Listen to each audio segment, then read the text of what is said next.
ধস্তাধস্তি করে মোবাইলটা নিয়েছেন। আমরা চিন্ময় প্রভুর যখন যাচ্ছিল চট্টগ্রামের ফ্লাইটে, তখন আমরাও ছিলাম। চিন্ময় প্রভুর যে সেক্রেটারি আদিপুরুষ সেও ছিল, তো আমরা ছিলাম, এবং একজন সাংবাদিক তিনিও ছিলেন। তো আমরা ওখানে নামার পরে ওখানে যারা গোয়েন্দা সংস্থার লোকেরা তারা বললো যে তাদের যিনি অফিসার তিনি আসবেন। তা আমরা মনে করেছি হয়তো যে তাকে প্রোটোকল বা তাকে কোনো এরকম নিরাপত্তা দেওয়ার জন্য। আমরা বুঝতেই পারি নাই যে এরকম একটা ঘটনা ঘটতে যাচ্ছে বিষয়টি, কারণ আমরা রাষ্ট্রযন্ত্রের কাছে এটা আশা করি নাই।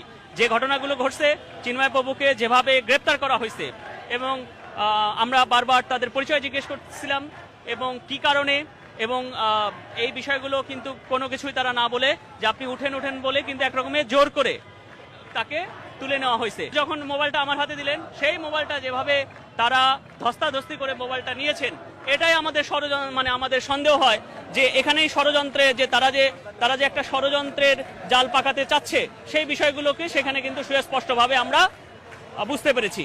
তো তারপরে আমরা অতি দ্রুত সেই নাম্বারটি আমরা দেখলাম, এবং আমরা ড্রাইভারকে তখন বললাম যে সেই মেট্রো নাম্বারটি আপনারা দেখেছেন, সেই নাম্বারটি সামাজিক যোগাযোগ মাধ্যমে ভাইরাল হয়েছে, সেটি আর বলার প্রয়োজন নাই। সেই নাম্বারের ওর পিছে ওই গাড়ির পিছে যখন আমরা আগাতে থাকি, আগাতে দেখলাম আমরা মিন্টো রোডের এই ডিবি কার্যালয়ে এসে ঢুকেছে। এর পরবর্তীতে আমরা ওখানে থাকি, এবং আমরা ওইখানে যারা ছিলেন তাদের গেটে আমরা বারবার যোগাযোগ করার চেষ্টা করি। তারা বারবার বলতেছিল যে না, এখানে কেউ এরকম আসে নাই, অস্বীকার করতেছিল, এবং অনেক সময় পর্যন্ত অস্বীকার চলছিল। পরে একটা পর্যায়ে এখানে যে আছে সেটা স্বীকার করে নিলেন।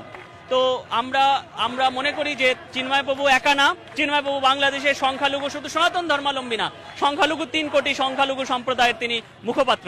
তো চিন্ময় প্রভুর সাথে এই অন্যায়, এটা কিন্তু সংখ্যালঘু সম্প্রদায় কোনো মতেই মেনে নেবে না। তো আমরা অতি দ্রুত এই সমাধান চাই, এবং আমরা এই আপনাদের মাধ্যমে, এই ইলেকট্রনিক মিডিয়ার মাধ্যমে, প্রিন্ট মিডিয়ার মাধ্যমে আমরা জানিয়েছি, ওই ডিবি কার্যালয় ওই সামনে থেকেই আমরা জানিয়েছি যে 2 ঘন্টার মধ্যে তাকে মুক্তি দেওয়ার জন্য আমরা রাষ্ট্রযন্ত্রের কাছে, সরকারের কাছে অনুরোধ করেছি।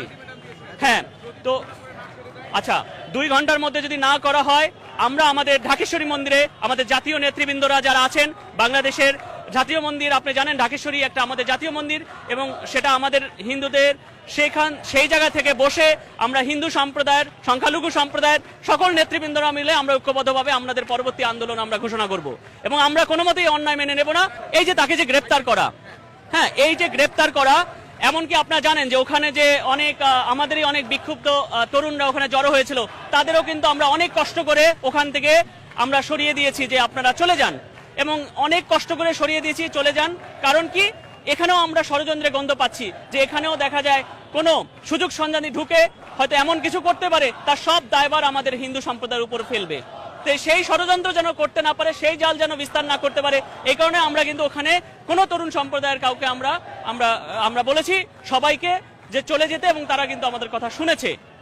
এই কারণে তরুণ সম্প্রদায় অনেক বিক্ষুব্ধ হলো, তাদের কাছে আমরা কৃতজ্ঞ, কিন্তু তারা শাহবাগে এসে তাদের ন্যূনতম, যে আপনারা জানেন যে ঢাকা শহরে যে প্রতিবাদ তরুণ সম্প্রদায় করে, শান্তিপূর্ণভাবে তারা তাদের প্রতিবাদ জানাচ্ছে, এবং চিন্ময় প্রভুর এই গ্রেপ্তারের বিরুদ্ধে তারা এই মুক্তির জন্য তারা আন্দোলন তারা বলছে।